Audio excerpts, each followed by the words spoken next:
meu Brasil brasileiro, campo aberto pra cultura.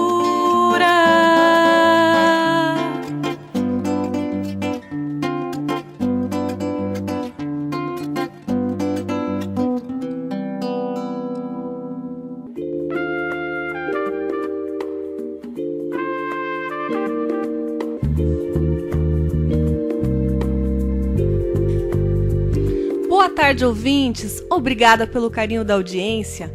É Campo Aberto para a Cultura. E os nossos convidados de hoje vão falar de um tema que é cultura alimentar. É o professor Miguel de Carvalho, que é professor da Universidade Federal da Fronteira Sul, e a Rosali Bandeira, que é mestre em agroecologia, né? Eu sou caloura ainda, mas também vamos ser colega daqui uns dias. Então é assim, eu trouxe eles para falar um pouquinho de cultura alimentar, porque eles são vegetarianos. E a cultura alimentar tem tudo a ver, né, com a nossa cultura, com o posicionamento que a gente tem diante da sociedade, o porquê disso, né? O porquê que vocês optam por uma alimentação vegetariana. Vou começar perguntando para o professor Miguel. E na medida que a gente vai sentindo aí alguma dúvida, vai tirando com eles, porque esse assunto é bastante interessante. A gente tem uma comunidade vegetariana bastante interessante em todo o país. E tem um motivo, né? Tem um porquê, né, professor? Qual que é o motivo? Bem-vindo ao nosso programa. Boa tarde, Serli. Muito obrigado pelo convite. É um prazer estar aqui. Me sinto feliz mesmo de poder falar sobre esse tema tão interessante. E, o motivo para ser vegetariano, no caso eu teria que explicar os meus motivos, digamos, de experiências de vida, né? Então, eu me tornei vegetariano em 2005, há 12 anos atrás, portanto, e eu estava fazendo mestrado em História nessa época, na Universidade Federal de Santa Catarina, em Florianópolis, e meu tema de pesquisa era sobre florestas e desmatamento. E, enfim, aí eu pesquisava muito, refletia, lia sobre a questão das florestas, dos impactos sobre as florestas, o quanto as culturas agrícolas, né, impactavam, quais eram os fatores que impactavam muito o meio ambiente. E uma das coisas que começou a me chamar a atenção é justamente a grande quantidade de recursos naturais, enfim, áreas, né, que são devotadas para as criações de animais, né? Então aquilo começou a me despertar para uma possibilidade de transformar a minha alimentação, né? E pensar numa filosofia vegetariana. E para o consumo de carne, né? Porque não é pelo bem dos animais, para que eles se procriem e vivam dividindo a natureza conosco, é para consumi-los mesmo. Então, e aí posteriormente, logo depois que eu me tornei vegetariano, alguns meses depois, eu comecei a entrar em contato com as ideias sobre os animais, sobre a compaixão pelos animais, a questão ética com os animais, o sofrimento que está envolvido, né, com as criações, né, então as práticas de abate, todas as coisas terríveis que antes eu achava que eram coisas normais, que todo mundo deveria aceitar como coisas banais do dia a dia, coisas normais, naturais, mas aí eu comecei a perceber que isso na verdade é mais uma questão de escolha e da forma como as pessoas são criadas do que necessariamente uma necessidade humana, né? E cultural mesmo, né? Exatamente, é muito mais uma prática cultural, uma tradição, do que algo que é impossível, que é incontornável, que é inevitável, né?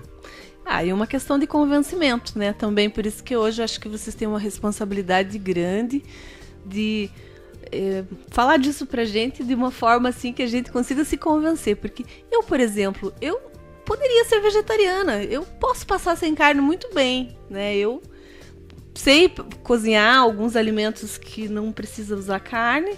Não sei se teria facilidade para não usar ovo e leite também, mas, enfim, a carne eu poderia tirar perfeitamente da minha alimentação hoje. E não sou porque eu não sou convencida. Porque, por que eu não sou, né? Por que eu não deixo de comer carne, uma vez que a proteína eu posso absorver em outros alimentos, né? Conforme eu estava lendo aí num material que você até me possibilitou acesso.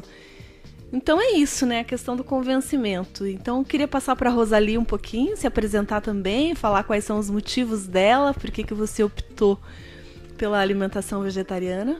Ok. Aos 17 anos, tornei-me vegetariana, mas foi uma luta em casa, né? Minha mãe não aceitava, os amigos questionavam, alguns brincavam e me mantive forte e decidida por um tempo. Só que eu caía muito na bobagem dos colegas e amigos e da minha família. Por quê? Porque eu não tinha conhecimento. Eu achava que ser vegetariana era, sim, comer cereais, vegetais e ficava muito em torno da soja também, né? Isso em mais ou menos que ano? 2004. Então eu não tinha conhecimento, muito nova e, enfim, acabei deixando de ser vegetariana. Porém, ao longo, vamos falar de 2007 até o ano passado, começo do ano passado, ao longo de todo esse tempo, eu comia carne, mas eu sentia muita pena. Então eu comia, eu sabia o que estava ingerindo e principalmente quando eu saí de uma metrópole, de uma capital, vim para cá, Laranjeiras do Sul. Então fiquei mais próxima de criação de animais. O que eu sabia que existia, eu passei a conviver. E eu passei a não aceitar isso.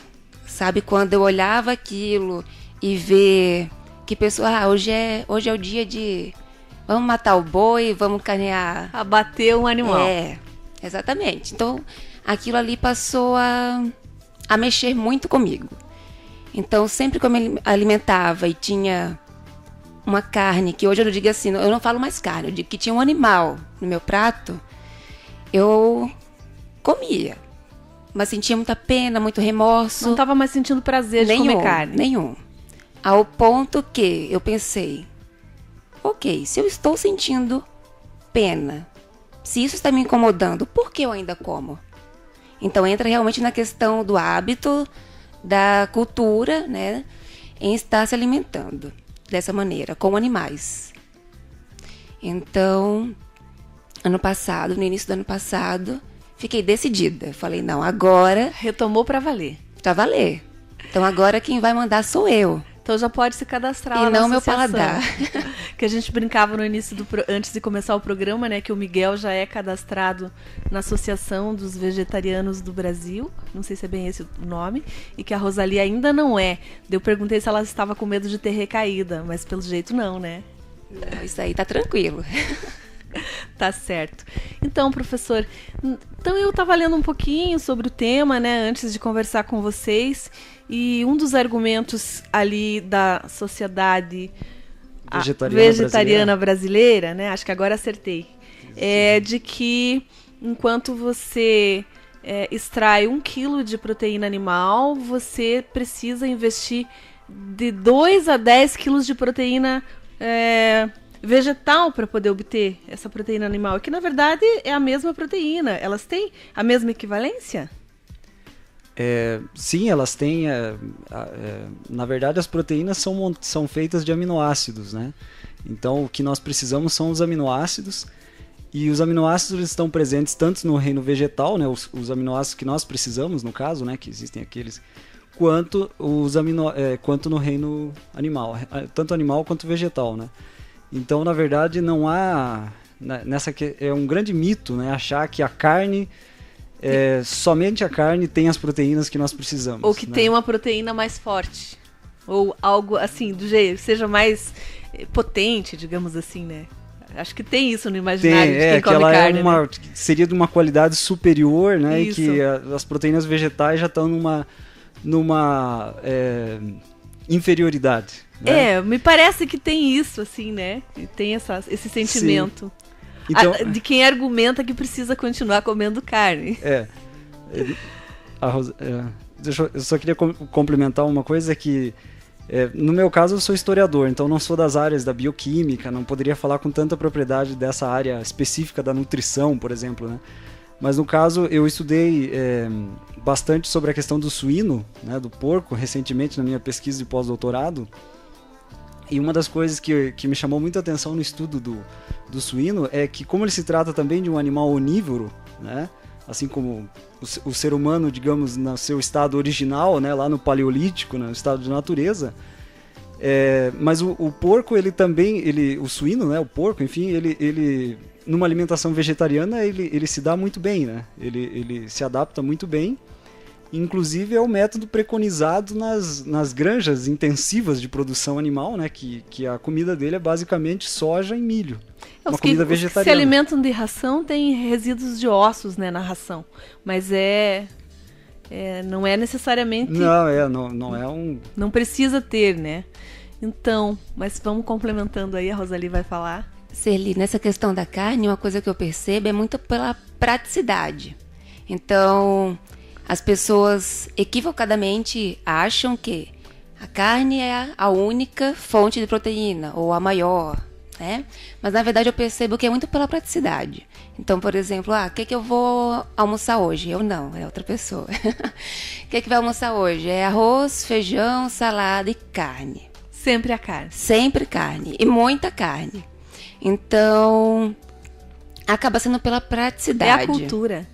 É o hábito. Está ali, né? Exatamente. Tradicionalmente muito impregnado, né? Você está há gerações comendo carne, não vai pensar diferente enquanto não tiver uma outra visão, né? Um outro olhar para isso. Tanto que eu acho engraçado, um conhecido meu comentou assim, outro dia eu comi seco no almoço. Eu não entendi o que era seco.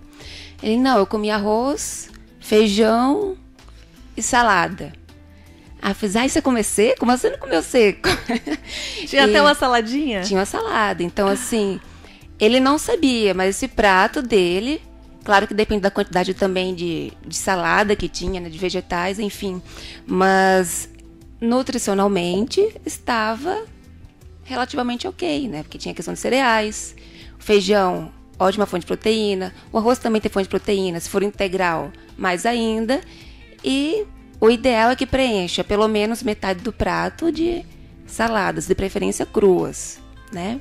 Então, uma outra coisa assim, bem interessante que eu percebi, que nesse meu 1 ano e meio, enquanto vegetariana, é que eu fiquei muito mais criativa na cozinha. Então, naquilo, leite, ovos, eu posso substituir? Posso, e muito facilmente. Como? Quero fazer um bolo, então posso fazer um purê de maçã. Ou posso substituir os ovos por esse purê, ou por linhaça e água. Ou ainda, com banana amassada. Tudo isso vai ajudar a dar liga no bolo, enfim. E bem mais rico em nutrientes também. Exatamente, muito mais rico. Uma outra coisa também em relação ao leite. Tem opção de leites vegetais também. Então, leite de arroz, leite de aveia, leite de coco. É fácil de fazer leite de coco, eu faço. Fácil e gostoso, né? E tem gordura boa. Diferente, por exemplo, dos ovos, que vai ter a questão do colesterol. A gente fica realmente muito mais criativo na cozinha. Bom, então, mas essa questão de criatividade na cozinha é interessante, né? Porque eu tô morando de volta em Laranjeiras, porque eu sou daqui, tô morando de volta há 2 anos e meio. E 20 anos lá em Curitiba tem muita opção de restaurantes vegetarianos e eu dava muita preferência porque eu me sentia bem com a alimentação vegetariana, me sentia leve, me sentia muito bem alimentada, uma variedade enorme de alimentos e uma criatividade enorme, né? Então, tá aí uma potencial vegetariana chegando agora. E eu gostava muito de ir porque eu voltava inspirada em querer executar outras receitas. Então, assim, eu nunca tirei a carne da minha alimentação, mas eu já fiquei, assim, comendo carne poucas vezes, eu diminuo bastante. E não sinto, realmente eu posso ser uma vegetariana, né? Dependendo aí do convite. Vamos aumentar o nosso grupo aqui entrar. Lá. Então, mas assim, o porquê que a gente às vezes fica achando que é mais prático, como a Rosalie falou? Porque a carne tá ali no freezer, né? Tá congeladinha, à noite você tira, deixa em cima da pia ali, depois já fica fácil de fazer um bife e parece que já tá tudo solucionado, né? Mas as outras coisas também dá pra gente deixar pré-preparado, digamos assim, né? Você pode ter ingredientes ali que você faça um empanado de berinjela, que é uma coisa super bacana. Eu, quando como berinjela, realmente dispenso carne. E outras coisas, né? Eu tenho práticas mesmo de ter o freezer da geladeira com vários congeladinhos, né? As frutas picadinhas, porque você tritura ali, faz um suco natural e muito rápido. Então, assim, eu não tenho dúvida de que é uma questão cultural, né? É claro que em toda a iniciativa que a gente se insere, o que a gente defende, a gente tem que compreender o outro lado, né? Que há também as pessoas que fazem os questionamentos. Por exemplo, um deles que eu ia te perguntar.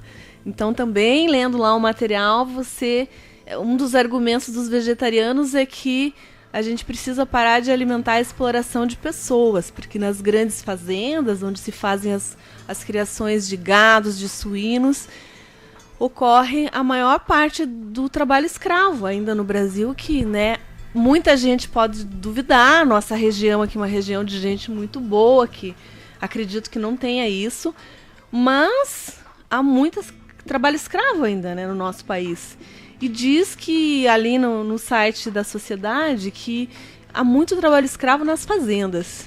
Mas aí eu fiquei um pouco não concordando com essa ideia, porque falei, bom, mas trabalho escravo também acontece nos plantios de soja. A cana-de-açúcar é a maior referência de trabalho escravo que a gente tem aqui. Então, assim, às vezes alguns argumentos que eu acho que claro que é uma opção que a gente pode ter até pelo benefício que a gente passa a sentir, né? Mas, assim, os argumentos, por exemplo, eu não concordo muito que seja só nessa questão das fazendas de gado ou das fazendas de suíno. Então, que a gente também, ao estar consumindo vegetais, pode estar contribuindo. Mas aí eu sei que eu e a Rosali sabemos que a gente estuda agroecologia, eu estudo agora, desde esse ano. O professor Miguel também. A gente sabe que isso depende da gente também, né? Da gente identificar a procedência de produtos e tudo mais. Então tudo recai numa escolha muito pessoal e que isso é da cultura das pessoas, né? A gente precisa passar a prestar atenção nisso, não é isso, professor? Bom, o que eu posso complementar, né? Eu posso dizer o seguinte, que especialmente a pecuária bovina extensiva, eu acredito que ela, enfim, não é uma questão só de acreditar pessoalmente, mas lendo, né, diversos autores, pesquisadores no assunto mostram que a pecuária extensiva no Brasil, ela está muito ligada à questão do latifúndio, né, da grande propriedade, do desmatamento na Amazônia, né, hoje em dia, né? Então é um fator de expansão, de destruição da floresta,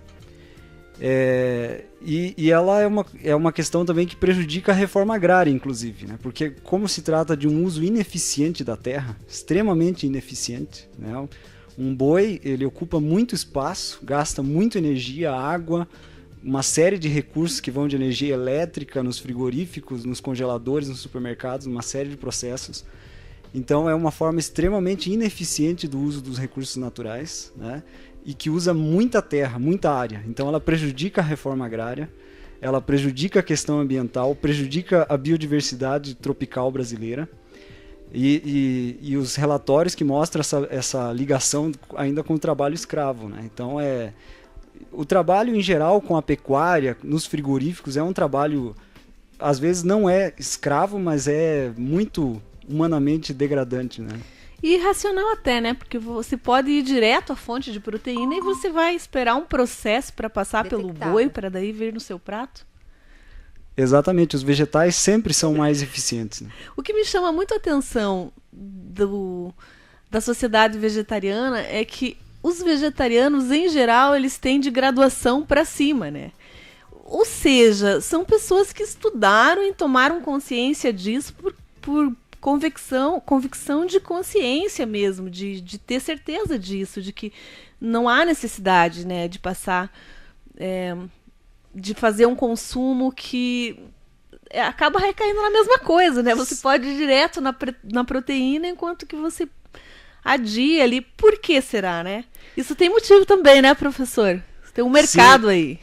Sim, eu diria que ser vegetariano no Brasil é nadar contra a corrente, é ser meio do contra, porque o nosso país não tem tradição vegetariana nenhuma, né, na verdade.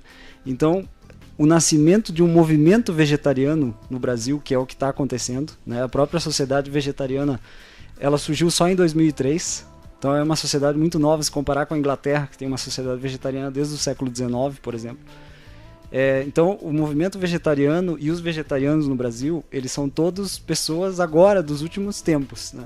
Não existe uma dessa geração mais recente, né? Mas a gente tem a sociedade Hare Krishna também, que é bastante ligado e defensora dos hábitos vegetarianos, né? Aí eu percebo que tem pessoas de todas as idades. A pegada deles é outra ou é essa mesma? A do Hare Krishna? Isso. Eu conheço bem pouco, porém eu sei que eles são vegetarianos estritos, então não consumem nenhum tipo de animal. Nem leite. Exatamente. Nem ovos, nem leite. Porque eles pensam que os animais não devem ser explorados. É religioso, né? Religioso, exatamente. Filosófico também. Filosófico também. Então, assim, nós vegetarianos, as pessoas pensam assim, eles só lutam pela causa animal. Não. Pelas pessoas também, pela boa alimentação também. E pelos animais também. E uma outra coisa é, por que se tornar vegetariano? Bem, tem pessoas que têm alergia à carne. Então acabam cortando da sua alimentação. Do leite também, ultimamente. Outros, exatamente, intolerantes à lactose, outros ainda a ovos. Até porque a qualidade do nosso leite do mercado é melhor a gente optar por não tomar, né? Então fica aí a questão dos leites vegetais, né, que são ótimas opções, ricos em cálcio e magnésio. E o magnésio acaba ajudando o organismo a estar captando melhor o cálcio. Outras pessoas simplesmente porque não gostam de carne, ou não gostam de ovos e leite, enfim. E outras pessoas realmente pela questão dos animais, né? Se a gente pensar bem, os animais eles são explorados há milênios, né? Das mais diversas formas. E há experiências muito cruéis, né? O caso do Chester, por exemplo, que a gente festeja o Natal cristão comendo Chester, é um exemplo, né? O que é o Chester, né? É um animal transformado geneticamente, né? Que ele passa a ter o desenvolvimento só numa região do corpo e ele sofre muito com isso, né?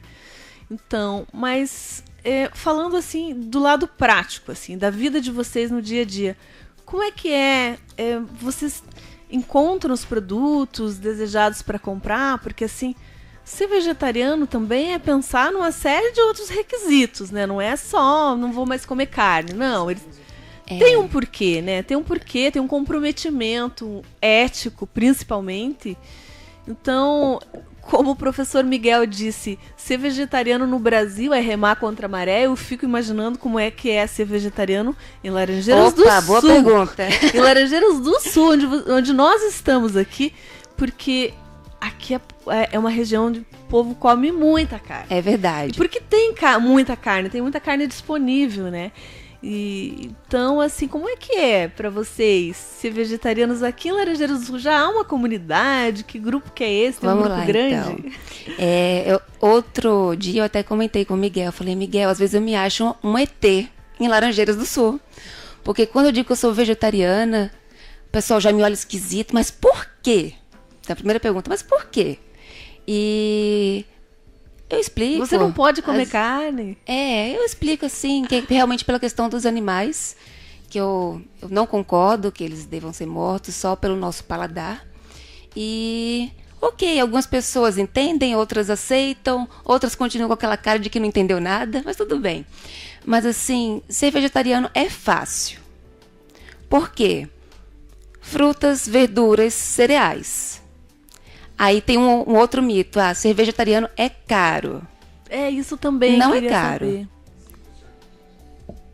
Porque se a gente pensa que quando a gente vai fazer o rancho do mês, que é o mais Quais caro? itens mais caros? As carnes. As carnes e seus derivados. Da Exatamente. carne, do leite, né? Exatamente. Então, ser Queijos, vegetariano ovos. não é caro. E vou deixar aqui do Miguel falar da nossa comunidade vegetariana em Vamos Laranjeiras. encerrar falando da comunidade, porque assim, agora a gente quer saber, né, se a gente reunindo todo mundo aí já dá para fazer uma festa, porque daí eu vou começar a experimentar, vou me comprometer aqui. Opa, será muito bem-vinda, Serli. E vamos te incentivar, né, para que você Vão ter que me ensinar umas faça a receitas transição novas. vegetariana. Então vamos lá, né? A transição não é fácil, tem que ter Tá. apoio. Vamos marcar um churrasco vegetariano, né? Combinado? Opa! Bacana, vamos experimentar então. Mas como que é? Vocês têm um número de pessoas? Que tamanho que é esse grupo já? Na verdade, começou de uma forma brincadeira, informal, um grupo no Facebook, né? Que a gente pensou, vamos montar um grupo de vegetarianos de Laranjeiras do Sul e região, Opa! né? Vamos ver quem que aparece. Então, a princípio, estamos eu, a Rosali, temos o Heitor, que é um aluno de agronomia da UFES, e aí tem mais algumas pessoas que eu não conheço, inclusive, pessoalmente, só pelo Facebook, né? Então essas são as pessoas que eu conheço pessoalmente. Eu já me comprometo aqui de informar para os ouvintes da próxima vez se todo mundo é de Laranjeiras do Sul, não, porque vocês dois eu já sei que, claro, agora vocês são daqui, mas vocês vieram de outros lugares, né?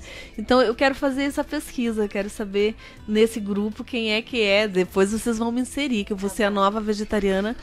E aí, pra mim não é difícil ser vegetariana, sabe por quê? Porque o meu filho de 3 anos, Vicente, ele não aceita nenhum tipo de carne. E aí eu andei pesquisando sobre e eu li uma coisa interessante, que diz que essa nova geração que tá vindo aí é uma geração muito mais consciente e que eles naturalmente estão abolindo essa questão de comer carne. Eu achei isso muito interessante. Então na minha casa, pelo Vicente, eu já não preciso fazer carne. Ainda em relação a Laranjeiras do Sul e região, mas vamos ficar em Laranjeiras do Sul, pelo menos por enquanto, que os donos de restaurantes, lanchonetes e padarias pensem Agregue. nessa classe como nicho de mercado, porque existem vegetarianos ou vegetarianos estritos. Que circulam e por aqui também, Por né? aqui. E existem muitos simpatizantes. Sim. Que eles até falam assim, não, eu até tenho vontade, mas quando eu vou numa padaria não tem nada de opção vegetariana. Os grupos culturais que têm circulado por aqui, até por conta dos nossos movimentos culturais, a gente já sabe que cada vez que vem um grupo de fora, vem um bom número de pessoas vegetarianas. Isso foi ano passado, os eventos que a gente teve, e esse ano também, agora por ocasião da primeira mostra de teatro, veio uma galera que não comia carne, então a gente já teve também que preparar algo para eles em separado. E faz todo sentido isso que você está falando. Exatamente. Realmente tem que pensar, né, nesse público também. Porque existe um mercado promissor, está aumentando a nível mundial mesmo, está aumentando sim. Então acho que os donos aí de restaurantes, padarias, poderiam pensar nisso com carinho. Fica a dica, vocês contribuíram inclusive com eles. Gente, muitíssimo obrigada pela participação, por estarem aqui trazendo, né, os conhecimentos de vocês, a vivência de vocês. Nosso programa está acabando, mas a gente, né, volta daqui um tempo com esse assunto de novo, de repente aí com a comunidade maior. Tá, ok. Muito obrigado, Serli. Uma oportunidade muito interessante, muito legal de expor um pouco das nossas ideias e a filosofia vegetariana. Muito obrigado. Obrigada, Rosali. Serli, muito obrigada também. É uma alegria estar com vocês, com o Miguel também, que eu já trocava ideia com ele há alguns anos sobre o assunto. Estamos aí, quem tiver dúvida, quiser trocar uma ideia também, pode chamar lá no Facebook. Enfim, estamos abertos a isso. É isso aí, gente. Muito obrigada. Até mais. E ficamos agora com o professor Tiago Bittencourt e o quadro semanal Musicultura. Campo aberto para cultura. Boa tarde, eu sou o Tiago Bittencourt e estamos começando o Musicultura.